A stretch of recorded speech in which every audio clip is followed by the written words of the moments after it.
اس کے پسینے کی بھی ایک خاص علامت ہے جس سے بہت اچھی طرح پہچانی جاتی ہے دوا.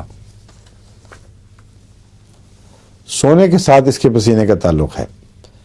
سونے کے ساتھ اگر صرف سر پہ پسینہ ہو تو اس کا کیلکیریا کارپ سے زیادہ تعلق ہے.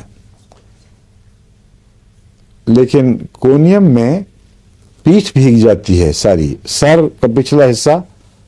اور عجیب بات ہے کہ صرف سونے کے ساتھ نہیں، مریض نے آنکھیں بند کی اور پسینہ شروع ہو گیا.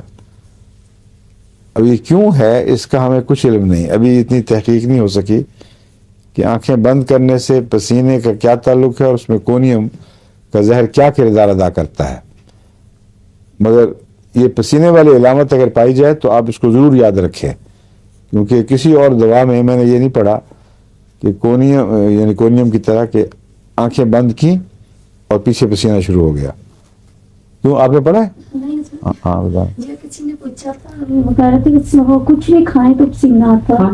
صرف آپ نے دی ان کو آپ نے دی تھی ان کو کیپسیکم آئے تھے لینے میں. وہ کہتے تھے بسکٹ بھی کھائیں نا تو ان کو جبڑا ہلاتے جبڑا جاتے ہی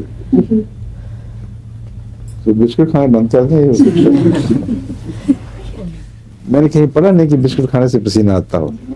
اب ڈھونڈو دوا، کوئی ایسی دوا ڈھونڈو جس میں بسکٹوں سے پسینہ ہو. لیکن مرچوں والے کھانے سے پسینہ تو خیر معروف ہے. کوئی چیز بھی تیز ذرا سی ہو جائے اور مرچیں نہ بھی ہوں، کوئی مسالے سے پسینہ آ جائے، اس میں بھی کیپسیکم کام کرتی ہے.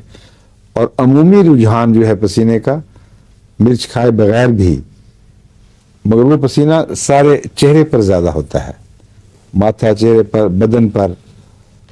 اور جو پسینہ میں بتا رہا ہوں اس کا زیادہ تر پیٹھ سے تعلق ہے، پچھلے حصے سے، سر کے پچھلے حصے اور اس کے نیچے پیٹھ تک. اور کھانے سے نہیں بلکہ سونے یا آنکھیں بند کرنے سے تعلق ہے.